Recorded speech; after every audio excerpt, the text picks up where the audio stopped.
Fuck. We're something. But all right. So how am I sounding? You sound good. All right. Shite, mate. Ah. Are you joking? Or are you being for real? I'm kidding, man. Okay. I'm asking because we've had some. I mean, I've had some audio issues on here, but all right. So we sound good. I think it was only once. I mean, it depends. Like if, like you said, if I have too many things open, or if I guess I don't know, whatever. Anyways, that's neither here nor there. We are live, people. We're live on Discord, and we are live on YouTube as well. Welcome to this Bashin' Berlin review. It is August the 31st, 2024, 7:30 p.m. Central Time. Welcome to the show, people. Welcome to the experience, and we got a pretty big show for y'all. And you already know who me. I'm Drew. With me as always, and he's trying to charge his phone apparently. Sorry, Justin from SmileMuchTees and SmileMuchTees.com. All right, and we're not alone, people. We got a third man. It's you know him. I know him. I love him dearly. We love him dearly. Our good friend. Introduce. It's your boy RJ the Brooklyn Savage, as heard on the Brooklyn Power Trip and RJ and the Savage Squad. So, nice to be on the show again, kicking it with Drew and Justin as always. Oh yeah, man. Good to have you back. Yeah, it's good to be back. All right. Always a good time when we do these shows. Oh yeah. Yes, sir. Before we get into the meat and potatoes, we're gonna do something I guess we implemented on the last show. It's gonna be a very short segment. It's called shooting the shit. How's everybody doing today? I'm great. Had a good day at the shop. I was actually gifted this shirt. This can't even see up here, but this Moxley T-shirt here. So one of my regulars came in and gifted me a shirt today. So I decided to wear it here on the podcast. It's a pretty cool shirt. Moxley bleeding all over the place. What else would you expect? So pretty cool. Death, taxes, and Moxley's bleeding all over the place. There you go. You know what I mean? But it's a pretty cool shirt. So I was like, yeah, no, it's definitely a badass shirt. Yeah, for sure. I'm not the biggest John Moxley guy like that, but yeah, no, that's a badass shirt, bro. Yeah, appreciate it. Nice. What about you, RJ? How you doing? Man, I'm doing good, man. I'm out here chilling. We still got the remodeling and stuff going on at the store. I'm waiting for that shit to pass, but there's a couple of different things keeping me occupied on the side. But it's been a nice little. It's been nice. The last couple of months, it's definitely been pretty nice. So I can't complain. Just like I said, take a day at a time and always rock and roll from there. You can't ask for anything less. No, not at all. I'm doing pretty good. I've been working a lot. Got the show here. Been going to the gym. Try to go at least 3 to 4 times a week. Try to do more than just cardio. Been trying to work on abs and legs.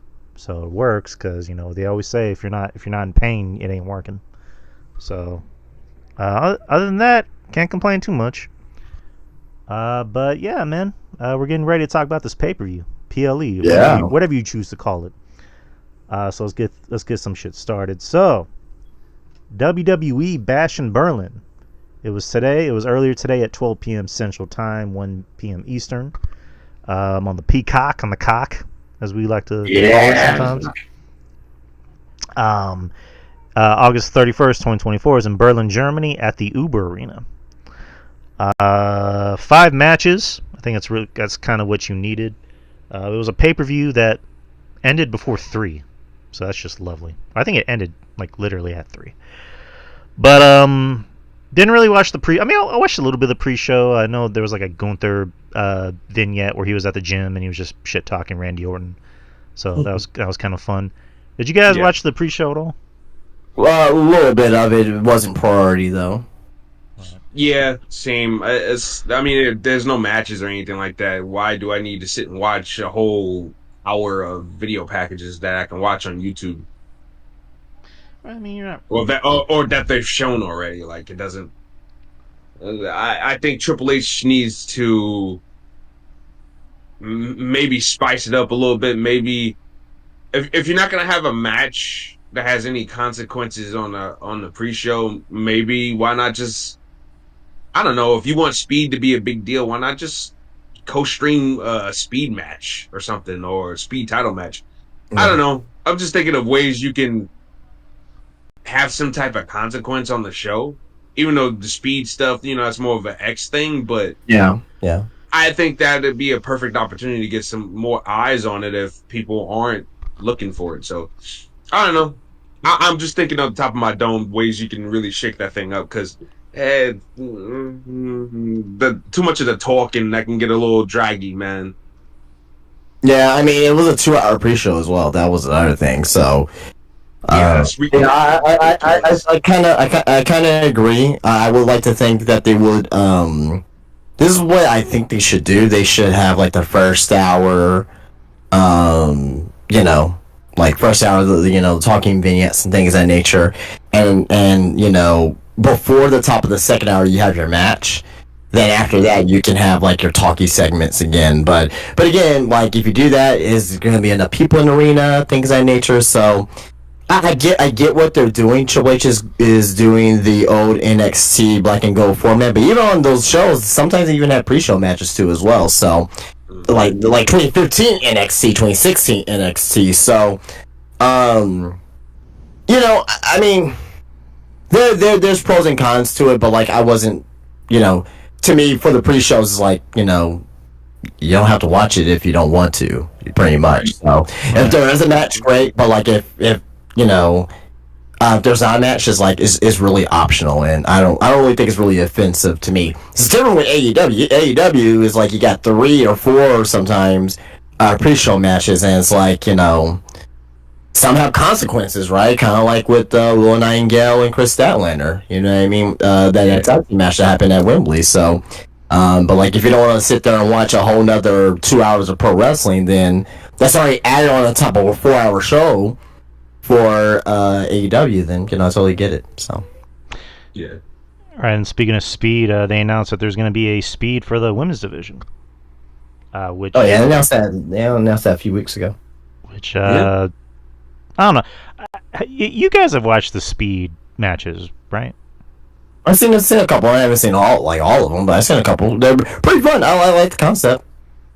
Same here. Like I don't mind. Like, people bitch about it. Oh, speed. Ooh, it's garbage and blah blah blah. Nah, but it creates urgency, and it's a different concept. And I think it's fun because you don't know who's gonna pull out what at any given time. You know what I'm saying? So I find that interesting than just having a long drawn out fucking 20-minute match all the time. So speed is different to me, and different is, it could be good, it could be bad, but to me, speed is a good different. I don't mind it at all. The same people who complain about speed are the same people who complain that there are no innovations in pro wrestling, and WWE's at least trying it. You know what I mean? So, you can't win. No, you can't. No, you definitely can't. Can't please everybody. Yeah, it's fun. I don't 100% love it, but it's fun. I can kill a little bit of time getting into it. But yeah, I mean I just wish the matches. Sorry to cut you off, Drew, but I just wish the matches was like 5 minutes instead of 3. Right. I can get jiggy. I can get even more jiggy with like 5 minutes, and just make the title matches, I don't know, 7. But that'd make more sense. Yeah. All right, so let's get into the main show. The main show. The show opens with Cody Rhodes, the WWE champ. I say WWE champion, undisputed champion, whatever. I'm gonna just say WWE champion because that sounds easier. Versus Kevin Owens for the WWE title. Cody's still over. Kevin Owens comes out to a pretty good reaction as well. The story heading into this is, Kevin Owens felt unworthy of getting a world title match that he felt he didn't earn, and Cody was like, "Nope, I want you. I think it should be you and me," which is, I don't know, I can't remember the last time a champion said, "Hey, you want a title shot?" and the challenger's like, "Nah, I'm good." Like, that just seems weird. But I'm glad I watched what do you call it, the interview segment on SmackDown where Kevin Owens and Cody were in the ring because it kind of made sense as to what was going on in the match. I don't mean to skip ahead, but like towards like a bit, I guess towards like the I guess last 7-8 minutes of the match, there was a part where Cody's leg buckled, and Kevin Owens looks like he's going to take advantage of the injury, but doesn't. So kind of planting the seeds for another Kevin Owens heel turn. But other than that, I actually did like the match.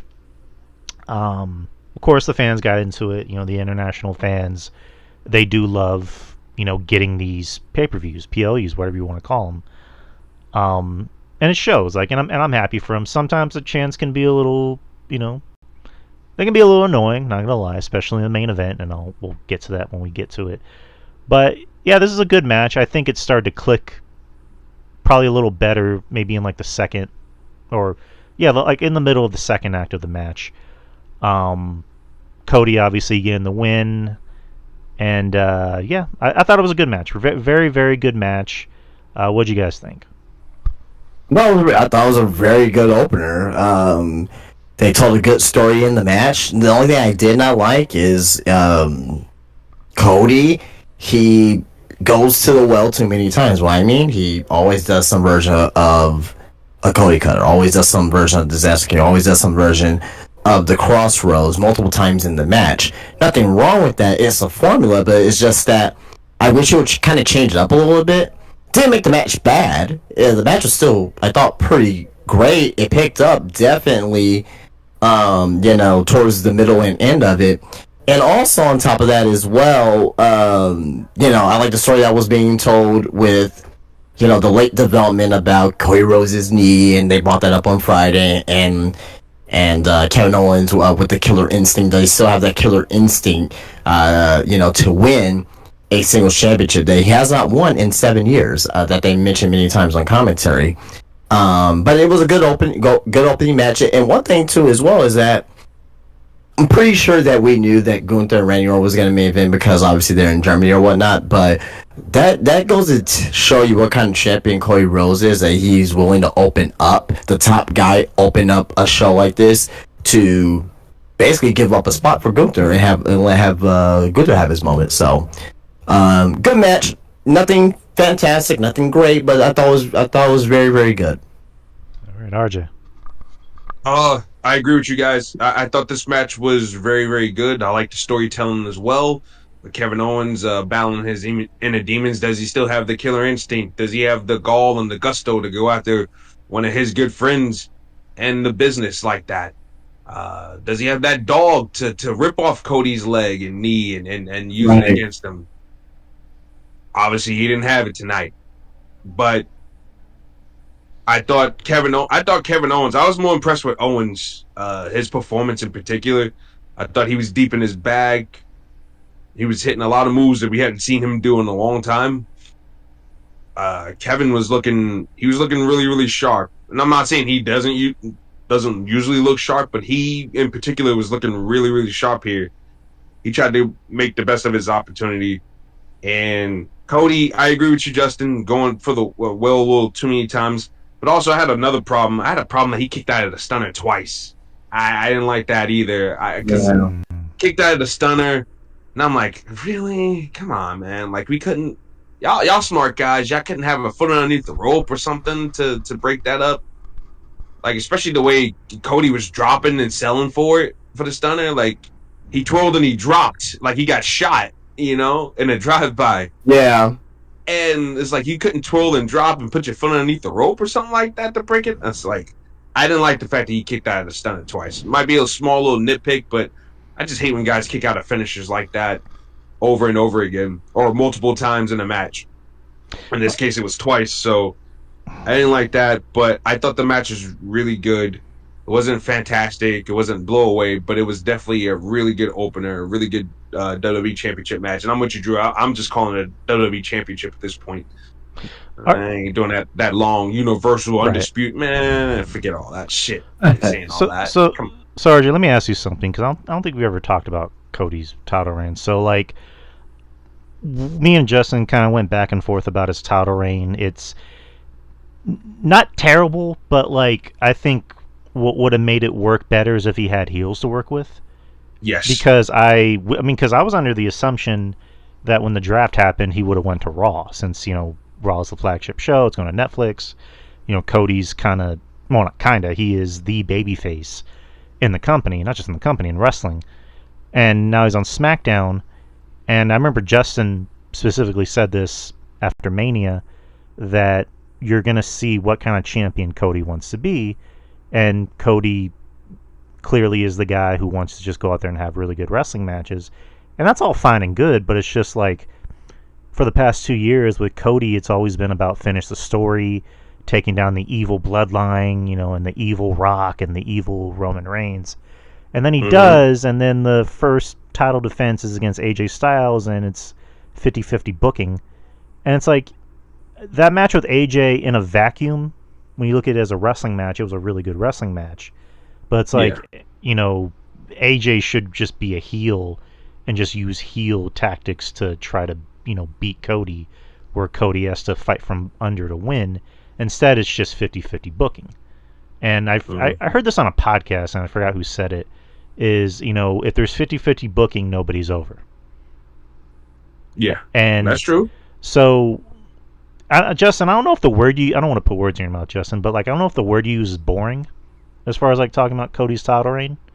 No, don't say boring. Lackluster maybe, but not boring. Okay. Here's the thing. Cody Rhodes, he's gonna get his story here very soon, and it's gonna be against Randy Orton when Randy turns heel. Okay. Everyone's asking why Kevin Owens didn't turn heel. Kevin Owens didn't even want the title shot to begin with. Well, what does he have to turn heel about? Yeah. And plus, he's the red herring here. Like, what did he have to turn heel about? Like, there's no reason for him to turn heel. He didn't even want the title shot in the first place. It's gonna be Randy, and I think that the right decision is to have Randy beat Cody temporarily, and have Randy be champion temporarily. So Cody can get the title back and have the chase, because everyone loves Cody when he's in the chase. Yeah, I agree. Wouldn't mind that. I mean, because wouldn't be the first time that's happened, with a title run. I mean, did it with Drew? I mean, Shawn Michaels won his title, got hurt. I mean, not got hurt, but lost it to who was it, Sid, and then won it back. Austin was champion, then lost it, and then won it back. So I'm also again. he lost it and went back the next night. Actually, won it back the next night, lost it again, and then won it back again. Yeah, I'm all in RJ. You've said this time and time again. I'm with you on this. I'm good with long title reigns, especially for like the world title. If it's like one of the secondary titles, like Intercontinental, US. Yeah, you can get past that. Like, that's fine, because those are the secondary titles, and you want them to mean something. Gunther made it mean something. The world title doesn't need to be long. Like, it doesn't have to have a long reign. With Roman, in his case, he was kind of the best of a bad situation, because he was really the only star on the roster at a time when there wasn't Cody, there wasn't CM Punk yet, there wasn't Gunther yet. It was just Roman. Like, who else could you have given it to? Daniel Bryan, Edge? No. But now, those guys on decline. Right, now you have LA Knight, you have Cody, you can give Randy another title shot. You can give Braun a title shot. I mean, eventually you're going to have NXT guys like Oba Femi or Trick Williams, be in that main event picture. So, yeah, but with Cody, again, I don't hate it.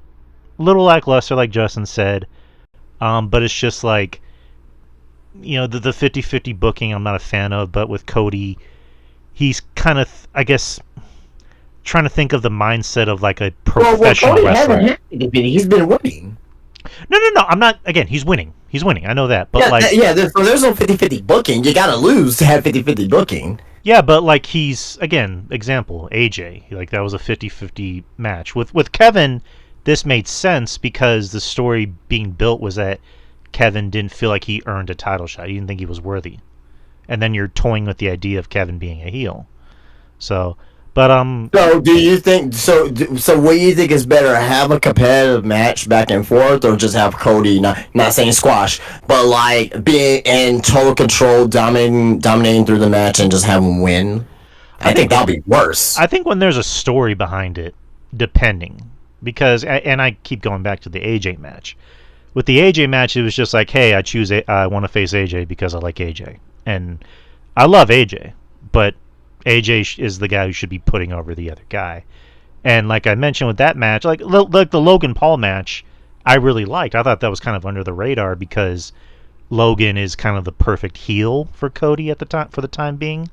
Because Logan's Logan, he's a shit heel. But that I get it, great match. But again, it goes back 50-50, right? We knew that Logan Paul wasn't gonna win, right?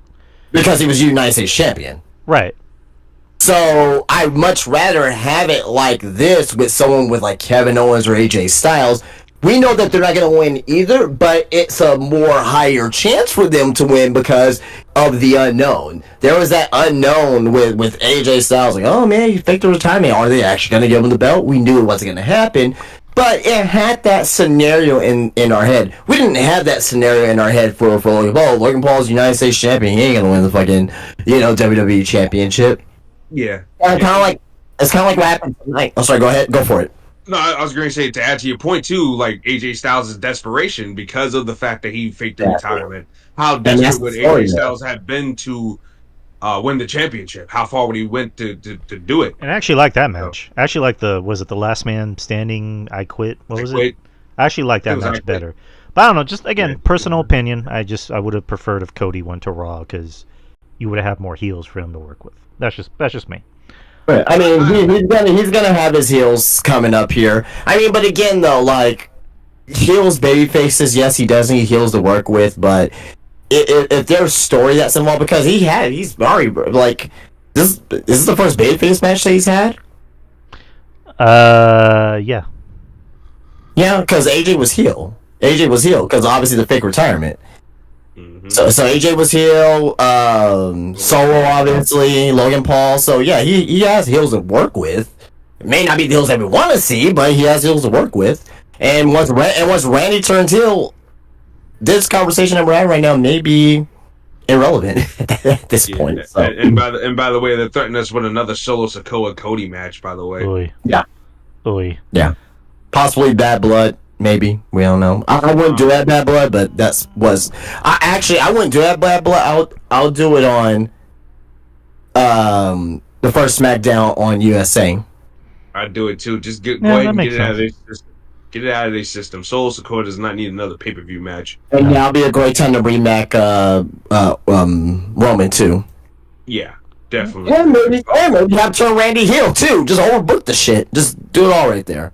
Yeah. Like. With the chaos. Yeah, because before I admit, like, I wasn't keen on the idea of Randy being a heel, but now it makes sense because Randy can be like, he can tell Cody, "I made you, and I can break you." Like, just there you go. So, but we'll get to and there's evidence. Yeah, we'll get to Randy in a bit. It's not like we don't have packages of Randy Orton smacking the shit out of Cody Rhodes backstage and shit. Mm-hmm. We got evidence, so there's no lie detected there. Yeah. Anywho, next match was for the WWE Women's Tag Team Championships. Alba Fire and Isla Dawn versus Bianca Belair and Jade Cargill. It's weird. It's weird. My sister-in-law said something that was kind of funny, where she's like, "How is it that all four women are talented, but they're kind of boring?" Like, this match, I don't know, this match just wasn't clicking. Like, maybe it's because the fans are so hot in the beginning, and then this match came along, and they were just kind of tepid. It's like Bianca Belair came out, and I couldn't tell if it's just the audio, if that's just the fans. Like, she kind of got a polite applause from the German crowd. But yeah, this match was kind of predictable, and I usually say there's good predictable. This was not necessarily bad predictable, but it was just predictable. Like, you kind of figured what was going to happen. I mean, I picked Isla Dawn and Alba Fire to win. Yeah, we both did. Yeah. I was thinking, like, is there going to be a heel turn on Jade, or are they going to do something ballsy and have like a heel turn for Bianca, but that was not the case. Bianca and Jade won. The match itself wasn't terrible. It was a good match. I'll say it was a good match.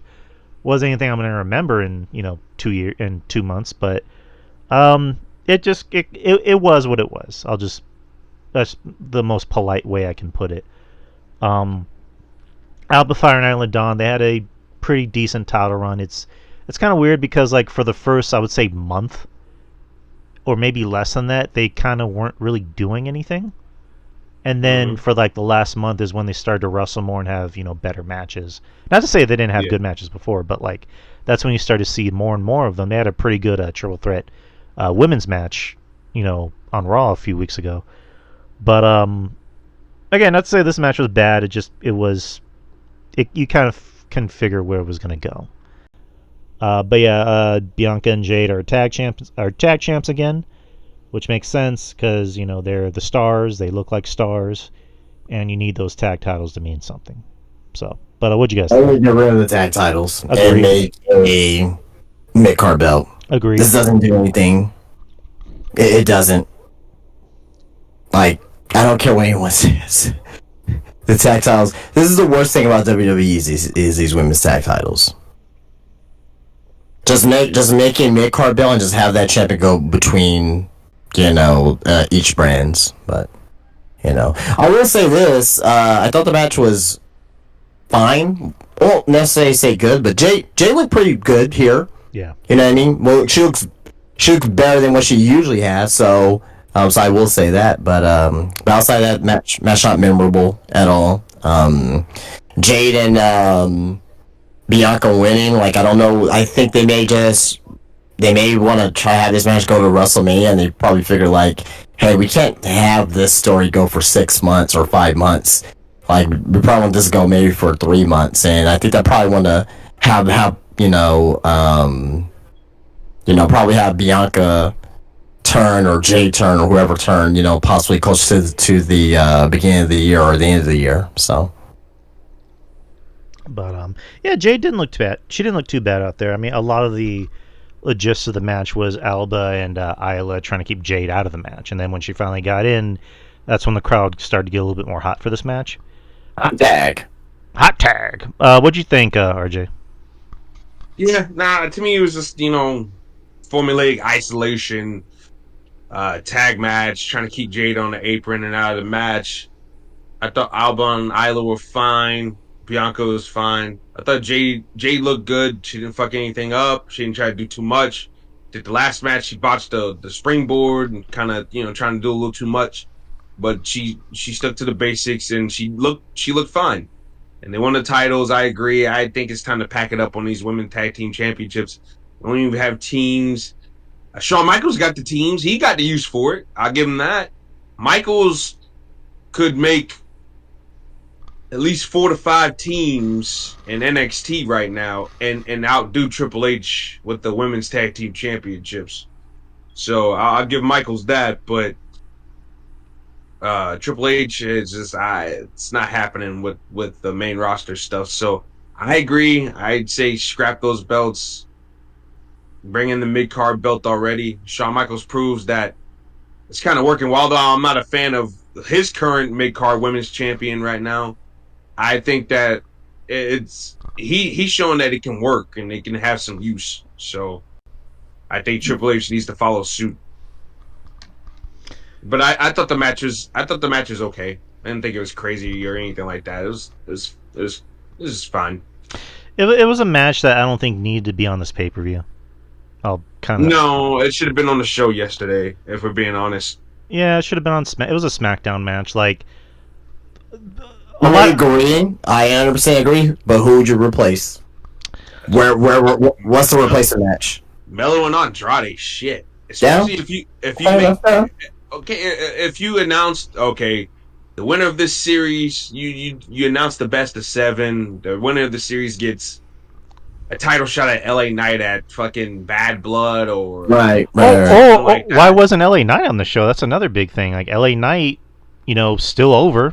The people still chant, yeah. They still buy his You merch. actually say that still over, like as if it's what? as if it's popularity dip. Well, no, I'm making a point. Like, just Yeah, I know. I'm just giving you shit. yeah, just like people like LA Knight put LA Knight on the show. I'm pretty sure the German crowd would have went yeah, like they would have went nuts for him. But yeah, just like this match didn't need to be on. It didn't need to be on. All like the other 4 matches, they seemed like pay-per-view matches. This was the quintessential should have been on SmackDown. I agree. But anywho, next is you have CM Punk versus Drew McIntyre in a strap match. I guess old school rules where you have to touch all 4 corners to win the match. What you guys think? Let somebody else start the thing off. What you guys think? That was an excellent match. That was excellent. Nothing to add. I mean, it was an excellent old school strap match. People were getting so horny over a drop of blood, which is fucking silly to me. But yay, blood! Like anytime when people say blood, they kind of like, oh my god, blood! It's like, guys, calm the fuck down. Like a speck of blood. Like chill. Let's calm down. All right. Well, Justin, to be fair, we've been so conditioned for so long that any speck of blood was so bad in the WWE. Anytime you see any type of blood, the referee's got his gloves on and we're stopping the match because you got to wipe this thing off. Oh, yeah, I get it. But at the same time, it's kind of overrating it too. At the same time, it's like we've been getting. I mean, I'm not saying we began like Crimson Mask or anything like that, but we casually started to see more blood. I think it's kind of like the John Cena "you can't see me" jokes. Like people are still saying these jokes. I'm like, where's John Cena? And I'm like, all I see is a cap. Yeah, it's like okay, we get it, and that's what I'm feeling like right now. It's like, oh my god, blood. It's like, okay, we get it, right? Now, if we start to see Crimson Mask bloody and like AEW blood, okay, that's different. But just a little cut, and it's like and the sweat clears off in like less than 3 minutes.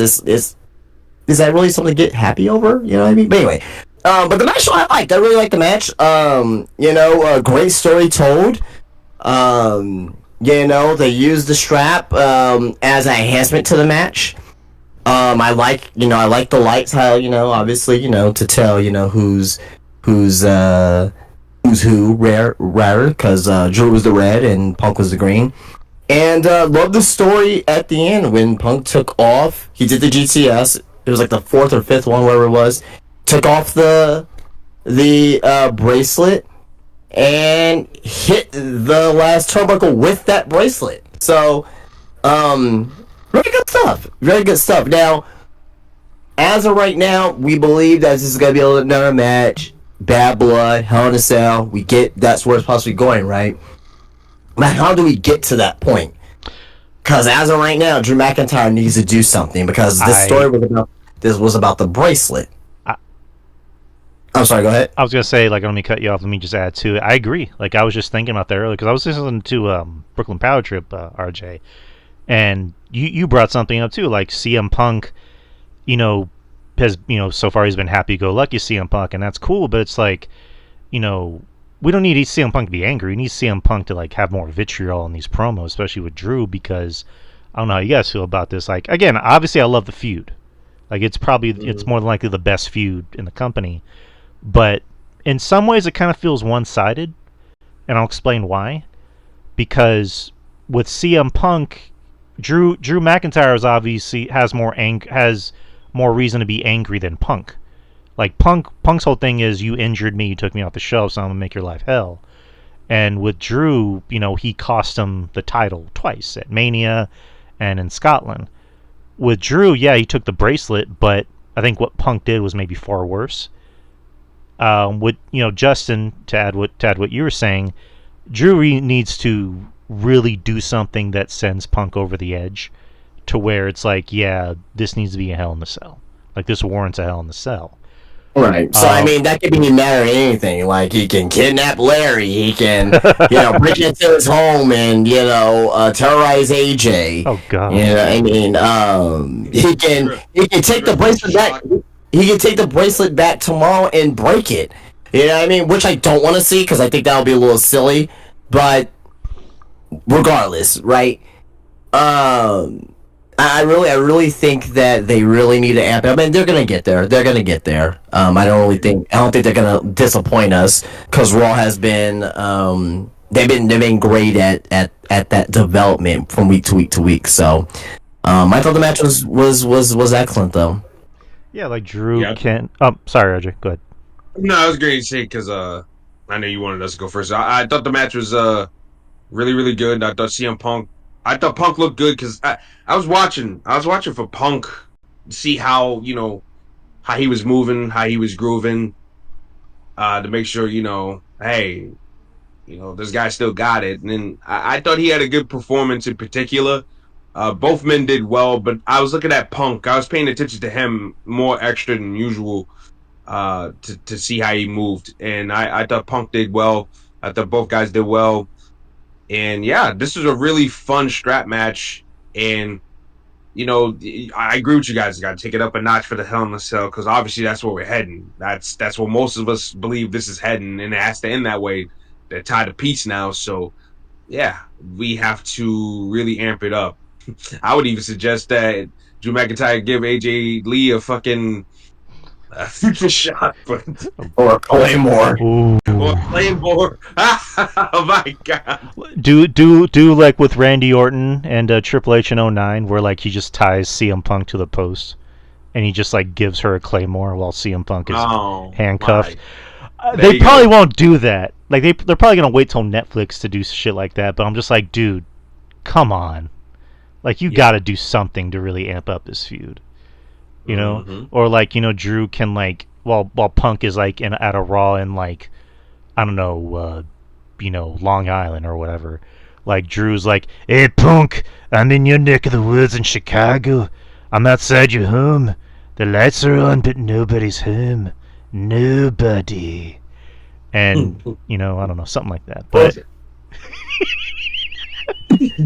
Wow. I'm gonna fuck your what? No, I'm playing, people. I'm playing. Oh wow! All right. I'm playing. Maybe. Your wife is mine tonight. I'm gonna fuck her in front of fucking nobody. That man's gonna watch. But yeah, just they do amp. I really did like the match. I really enjoyed it. I like the fact that they brought back the four corners aspect because I remember the last strap match that Drew was in was against Cross, and it was just like a straight up strap match, and it was just like, okay, well, cool. This one kind of brought back that old school feel of like, just two guys beating the ever living dog shit out of each other. And I like the beginning of it where, Punk is making his entrance and then Drew just attacks him from behind and just beats his ass to begin the match. Kind of like the last match where the two just began the match just beating the shit out of each other. Only thing I didn't like about the match was they implemented other weapons, like a table. Not the announcer. The announcer's table was fine with me, but I'm talking about like an actual table, steel chair. It's just like, to me, it's just like, it's already a strap match. It's already a weapons match. Like, to me, it just seems like adding a hat on a hat. Like, it wasn't anything to make me go fuck this match. It was more just like little nitpicking. It's just me. But I did enjoy the match, and I like the ending where Punk does 4 GTSs, hitting all four corners at the same time. He finally gets the bracelet back. So yeah, Punk looked really good out there. Got his first singles win since being back in the company. But yeah, just where do we go from here? Hell in the Cell, but how do we get there? And by the way, did y'all peep the gear that CM Punk wore? Yep, same gear they won at All In last year. That's the same exact gear. That's the same. Like as soon as he walked out, I'm like, wait a minute, hold on, is that the same gear he wore? And then as he was moving closer to the light, I was like, oh, yep, it definitely is. This man, they will never ever cease to try to out troll each other from both sides. It's crazy. And I just thought of something kind of cool, like for Hell in the Cell. Like if that ever does happen, for his entrance, bring back the Ring of Honor AFI entrance. That'd be dope. That'd be fucking cool. Like he did for the dog collar match with MJF. That was super fucking cool. Yeah. And then just wear like his old school like Ring of Honor like shorts and like ooh. That'd be dope. I would love that. But anyways, moving on. We have the mixed tag team match: Dominic Mysterio and Liv Morgan versus the Terror Twins. Bad name. Damian Priest and Rhea Ripley. This is a fun match. Mm-hmm. I think everyone kind of figured this was going to be fun. Rhea is obviously over as shit. That's no surprise. I don't know why I don't know why I need to remind myself like it's a shocker because she's mommy. Everyone loves mommy. Dom, everyone hates Dom. They're always going to hate Dom unless he makes up with his dad, which is probably never going to happen. I hope it never happens. I hope it never happens. Yeah. So yeah, just a lot of this match was the Terror Twins, Rhea and Damian, just dominating the match, and it made sense because I picked the Judgment Day to win because I thought there was going to be fuckery. Like Finn was going to come out and cost them the match, which they did come out, but it didn't really seem to matter. Like Damian just took every one of them out, and then Rhea ended up getting the win for the team. But yeah, this is a very fun match. A lot of it was Rhea kind of doing most of the work and getting over with the crowd. She finally got her hands on Dom, which I thought they were really going to stretch that out. Like there was going to be that big moment of she finally got her hands on Dom, and now the place is going, wow. Like, no, they kind of just said, nah, we're going to let it happen. Like, okay. I mean, unless they... RJ, let me ask you something. Do you think eventually, like, when they go to Netflix, they're going to do, like, Rhea versus Dom in a match? It wouldn't surprise me none. I mean, with Netflix, there's no restrictions, so... I mean, you could get away with a Rhea Ripley versus Dominic Mysterio match where he can actually... maybe hit her with a move or two and it not be, I can't believe he just did that, So I think that's a possibility. That's a possibility, and why not? It's on Netflix. Right. Like a lot of the matches, like Dom is too afraid to hit her, and then he finally like snaps and hits her, and Rhea just has this look on her face like, oh, I'm gonna fucking kill you. And then and you just hear the crowd going, you fucked up. Oh man. But yeah, Rhea had her legs wrapped around Dom, a la, 2 years ago when Dom was, tagging with his dad before he became scumbag prison Dom. When she poisoned him. Yeah, and yet no, Dominic's the bad guy. Yeah, sure. Whatever helps you sleep at night, people. Nice. But yeah, this is a fun match. I had a lot of fun watching this match. We all did in our living room. What'd you guys think? Yeah, I thought it was a fun mixed tag match. I mean, with all four of the players involved, all of them are good at what they do. Liv Morgan's killing it right now with this new change of character. Her and Dominic fit together like a glove, and I like the fact that they actually look like more of a couple than Rhea and Dom ever did. Nice. And it's really fun to see. I like that, and Priest and Rhea have great chemistry and everything like that. It shows, and this was just fun. When you have four people who are over and are good at what they do and they come together, usually there's magic, right? There's magic. There's going to be a good time. And that's exactly what this was. I thought it was a good time. And my God, Justin McDonough, just for him taking them crazy bumps like he does, I think they need to bump his pay a little bit because, my God, Damian Priest killed him twice. I'm like, my God. And Carlito, what purpose does he serve? I mean, I don't know why he's in the Judgment Day. I think they need to... God knows, man. I don't know if you guys agree with me about the whole Raquel Rodriguez thing that I brought up a couple weeks ago, but I think that might be more needed more now than ever. I agree. Like, I do think Judgment Day, they do need some muscle. Because for the most part, when they lost, Damian and also Rhea, they lost a lot of their heavies, like their heavy hitters. So, like, after this, like, Finn being the quote-unquote leader should be like, I'm sick of what I see on this team. People need to be held accountable. We need some monsters. We need some muscle. And then, I mean, I don't know Raquel's health situation because I know she has She's been at the shows. Right. She's been at the shows, so I don't know. But it'd be interesting if she got added on because Rhea did fuck with her. Like, it can be a thing of like Rhea's past is coming back to haunt her.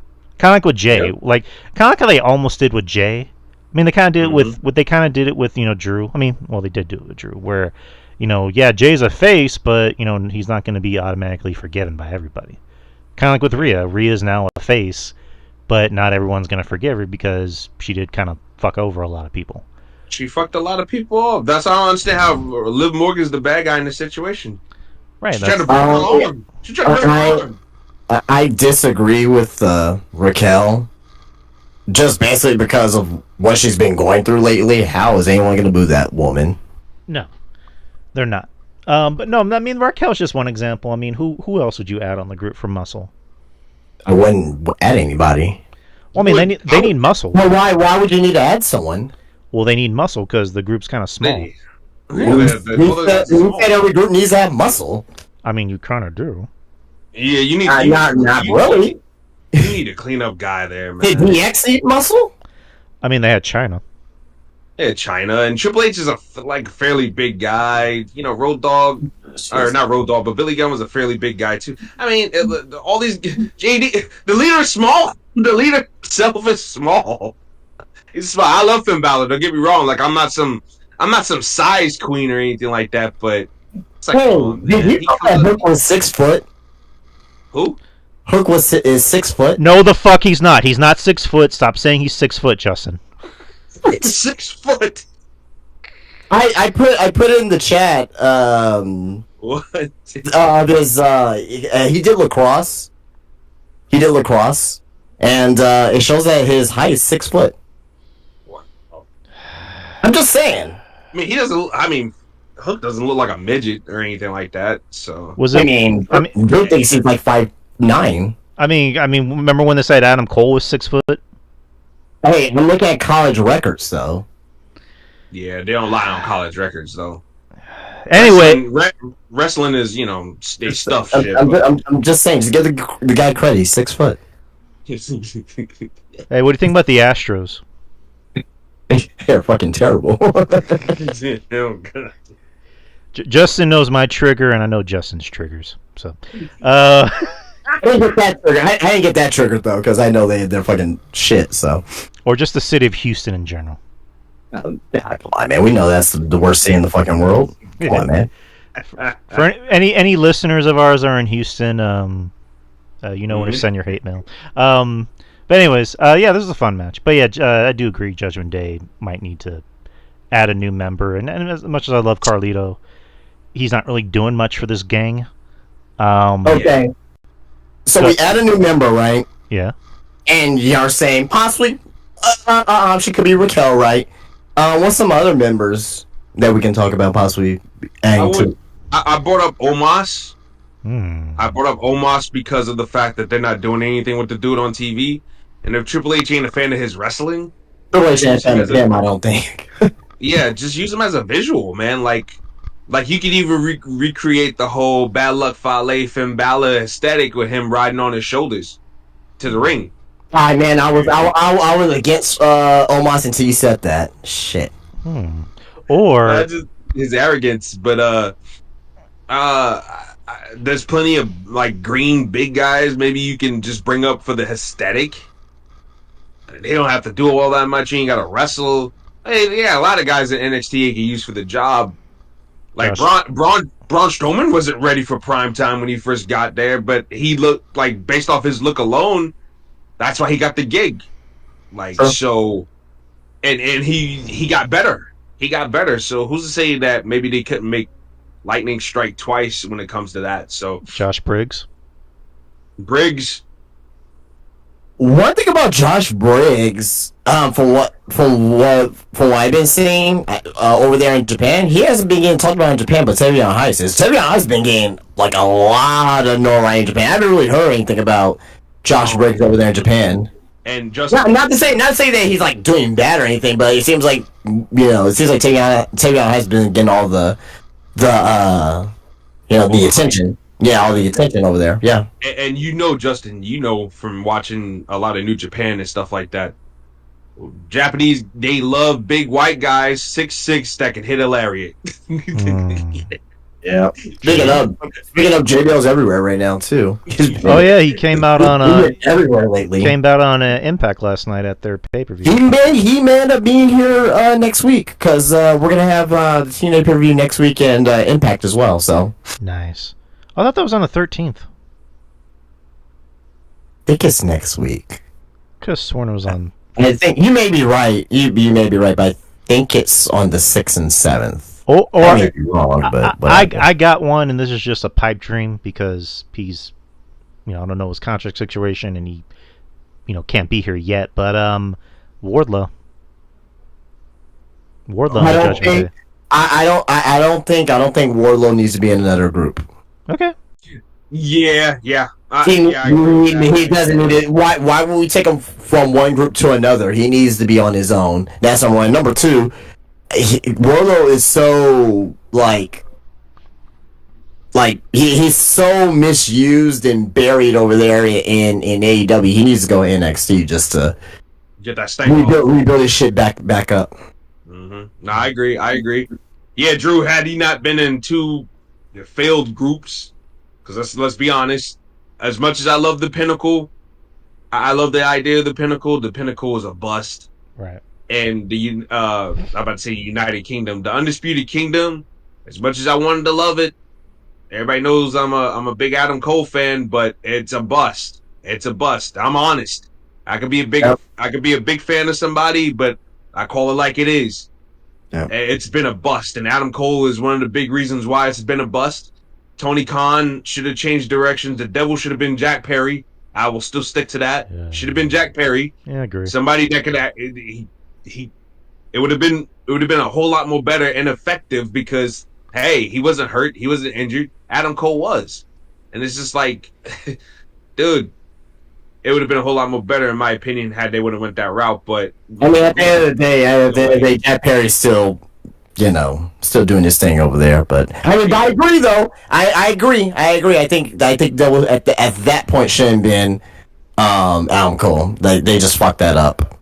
Big time. Yeah, went over like a wet fart. You damn right. All right. Look at them now. They not even. There's so much not a faction right now that Roddy Strong is having random matches with not even with his teammates in the group. It's ridiculous, man. He's having tag matches with the Beast Mortis. He was who was the team with that Al in again? I have no idea, but I don't think it was Taven and Bennett. Or was it Don Callis family or something like that? Nah, because half of the Don Callis family hurt too. Oh yeah, Takeshita just coming back over from Japan too. So yeah, Takeshita just came back. Man, he do something with that dude, man. He's too damn aki and too talented not to do anything with it. I really don't get it. Oh yeah, I agree. Tony Khan has a phobia against big men, I think. He has a phobia against logic. Yeah. That's his phobia. Logic. Where the fuck is this guy at? Anyway, I'll find it in a second. Alright, so let's get to the main event.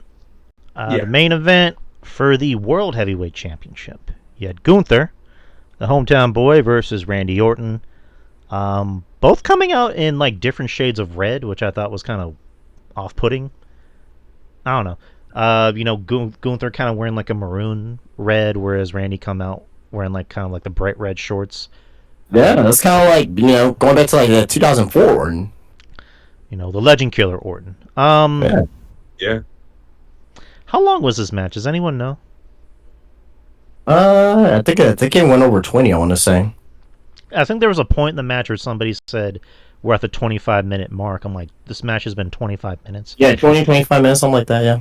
I want to hear what you guys think. What did you guys think about the match? I thought it was really good.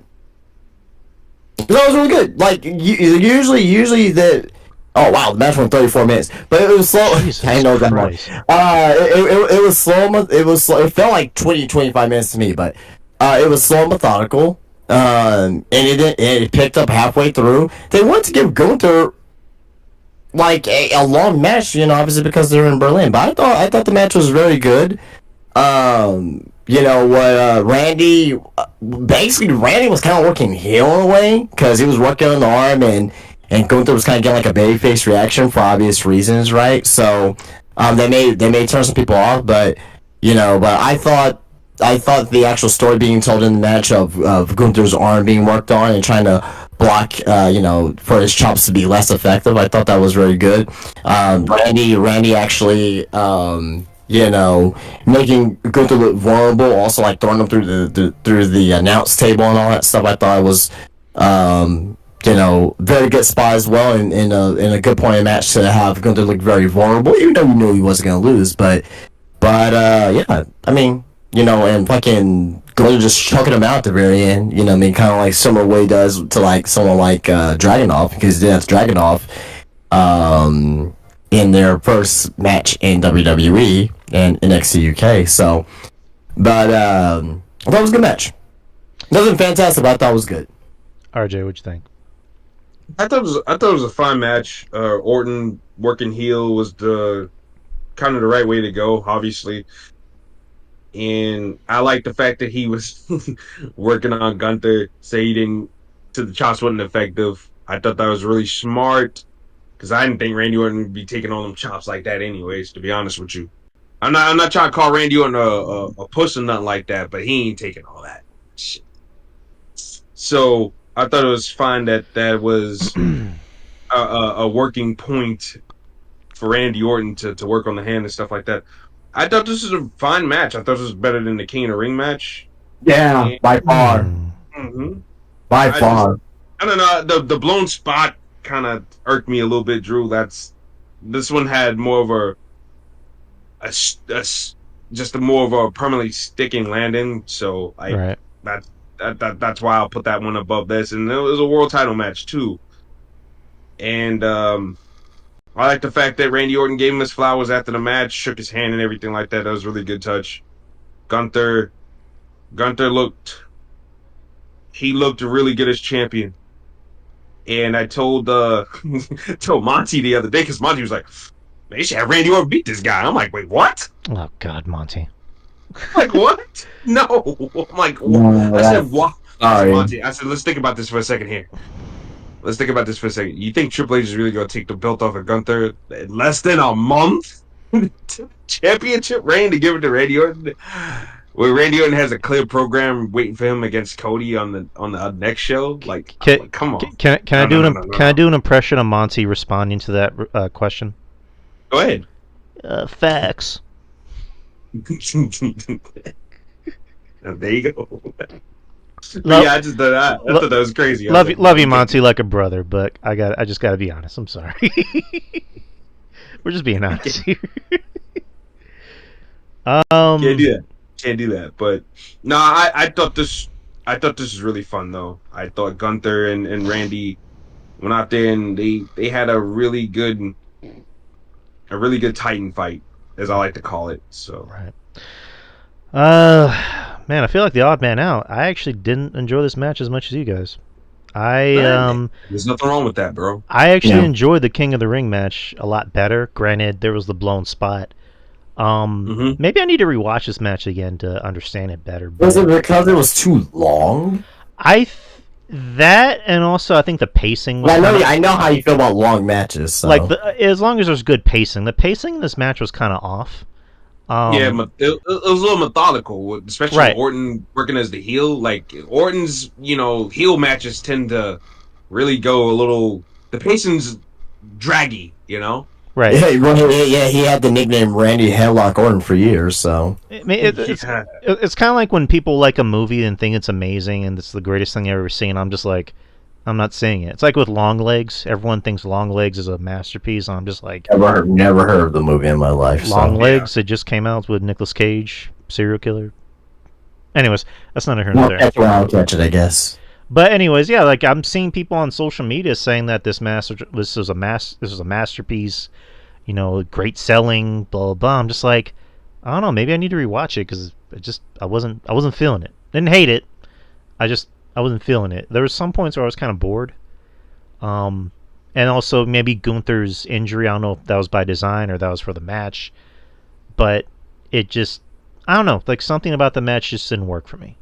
It did start to click a little better, like towards the end of the match, where Gunther was getting more offense in.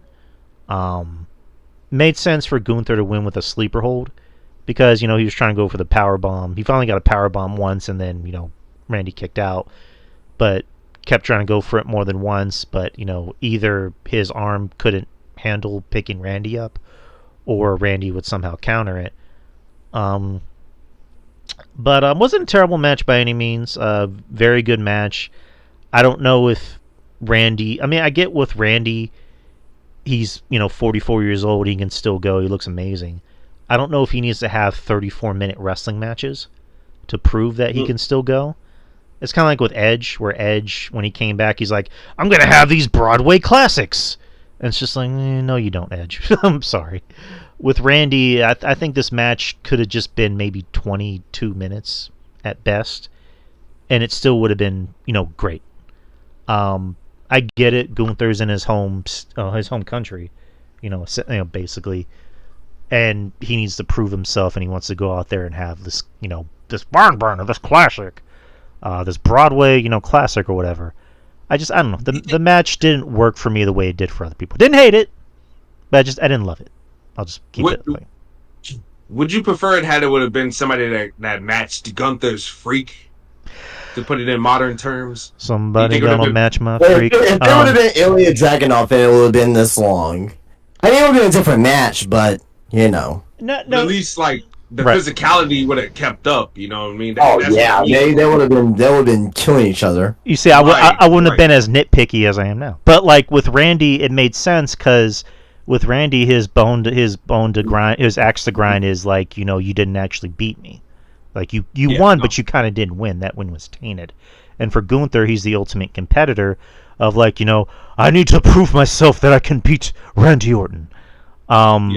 So I think it's the length thing of like, I don't think it need to be 34 minutes. I think it could have been maybe 22 or just 20-ish minutes, and it still would have been very good. But that's just my opinion.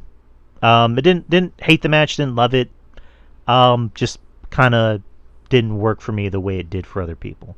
Might need to rewatch it again to maybe better understand it and be in a better like mindset for it. But that's just my opinion, people. Kevin Castle hates it. Of course, Kevin Castle hates it. He doesn't want WWE to go out of the country anymore. I hate it.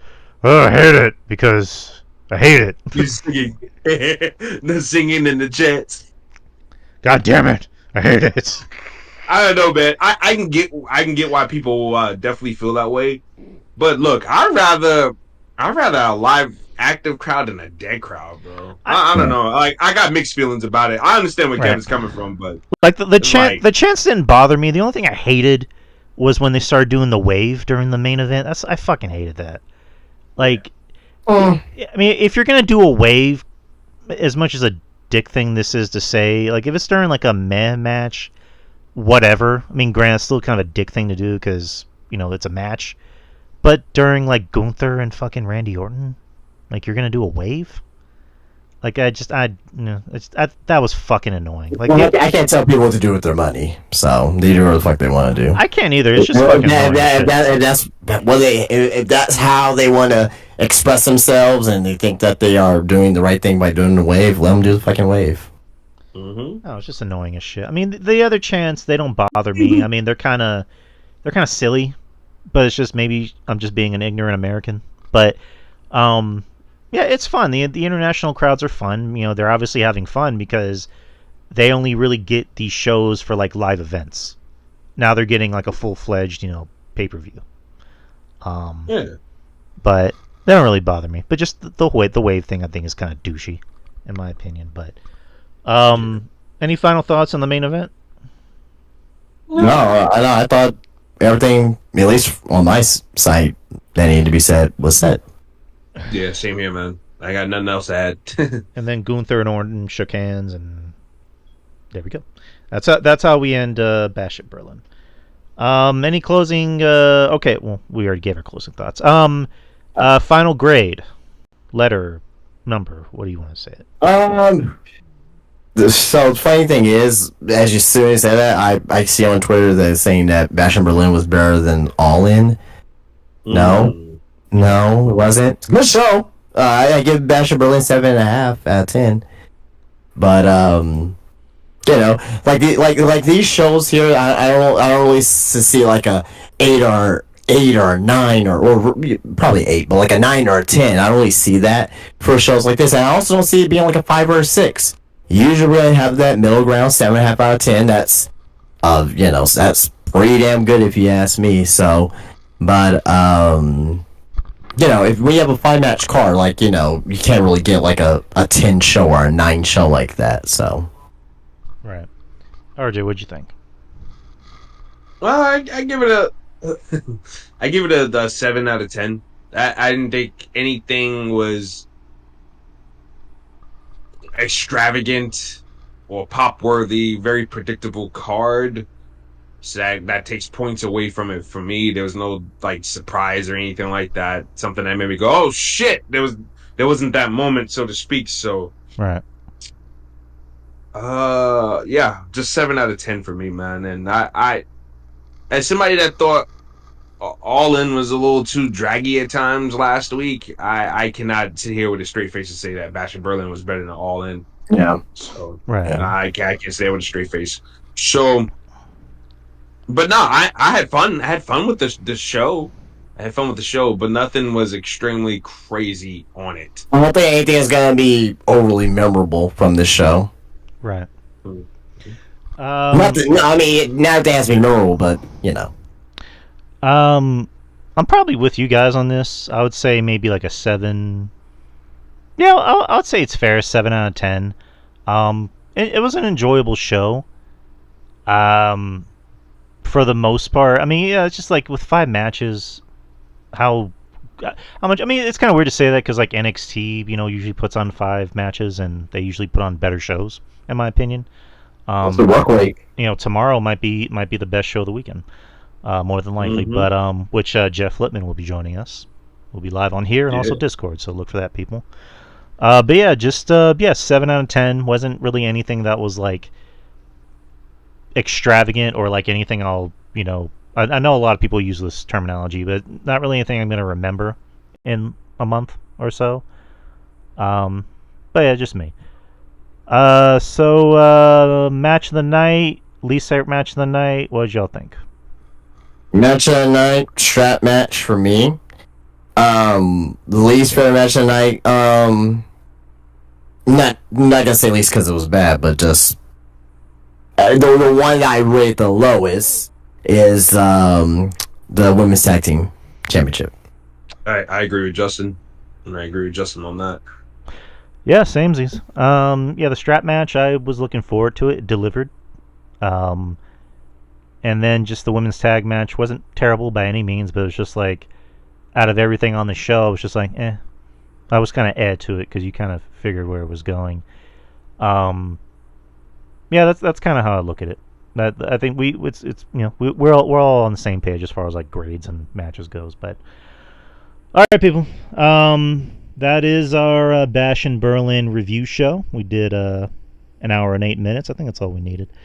Yep. But yeah. Oh, also as well, before we end here, the prediction spreadsheet. Ooh. Yeah. So, Drew, you were 3 wins, 2 losses, and I was 4 wins. 4 wins, 1 loss. So we were both wrong about the tag team titles. Right. And we were split on the Judgment Day and Terror Twins. So Okay. All There you go. right. Yeah, RJ, I don't know if Justin made a spreadsheet for the pay-per-views. Is that something you're going to do from now on with each pay-per-view? Yeah. Okay. Yeah, it's pretty cool. Yeah, no, that's dope. That's dope. Justin always finding innovative ways to add things to the show. There you go. I think I was 4 out of 5 with my picks. I picked Isla and Alba to retain. I think a lot of people got that wrong. Yeah. No, definitely. Because I thought they turned it up towards the end of their run, and it's a shame that it ended like that. But Yeah. we got to continue with the Wonder Woman Superman storyline, as Monty likes to call it, with Jade and Bianca. So we can get that Superman versus Bizarro match at WrestleMania. So yeah, that's definitely where they're going, I think. So I was wrong, sadly, but that's okay. That's all right. We can't have we can't knock it out of the park all the time with the predictions. Right. Yeah, true. That's very true.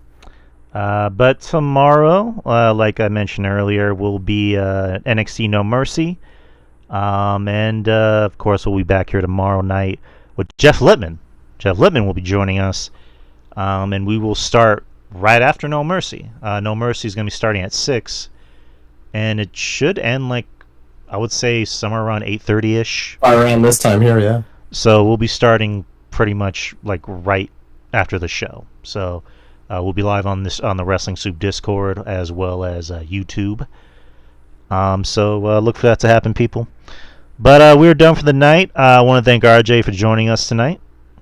Not a problem. Not a problem. I'm glad I got a chance to get on. My sleeping schedule was a little off. I took a little nap after the Bash in Berlin, so thank God that the pay-per-view was early and that we had enough time to. Well, I had enough time to kind of chill out a little bit and get a little sleep in, so I can come and do the show. I wasn't late, so that's a good thing. Usually, when we do the shows, you do them, in the evening. So I'm half cooked most of the time when you guys go live, but. Yeah, I'm glad I made it, but I made it on time, and we got a chance to knock this one out, man. Yeah, definitely a pleasure stepping over here and doing the shows with you guys, man. I enjoy it. It's always a good time, good laugh, good vibe. So I was very adamant with RJ. I'm like, you better show up on time. Yeah. Do not be 1 second late. Or just do like the old school wrestling booker. I'm gonna fine you $10,000 for showing up late. You showing up late there, son? Huh? That's 20,000. Ah, shit. Damn, Arn, you gonna do me like that? Yes. And the dress code is the dress code is very. I'm very adamant about the dress code. You better show up in a suit and tie, son. Damn. Suit and tie. Suit and tie. And as always, before you go to the curtain, you gotta get the water hose. Just start playing Freak League by P.D. Pablo. That's all you need. And as always, I want to thank Justin for his mind and for making this show work the way it does. So thank you, Justin. You do my best. Well, you definitely do, buddy. Thank you. Yes, sir. Mm-hmm. And thank you everybody who was listening. Thank everybody on the Discord, on the YouTube. We got quite a few views for tonight, so that's pretty cool. And like I said, we'll see y'all tomorrow. And shout out to everybody. Shout out to everybody who makes the show work. So, anyways, people, we're done for the night, and the audio portion should be up pretty soon. So, laters. Peace out. Peace. Peace out.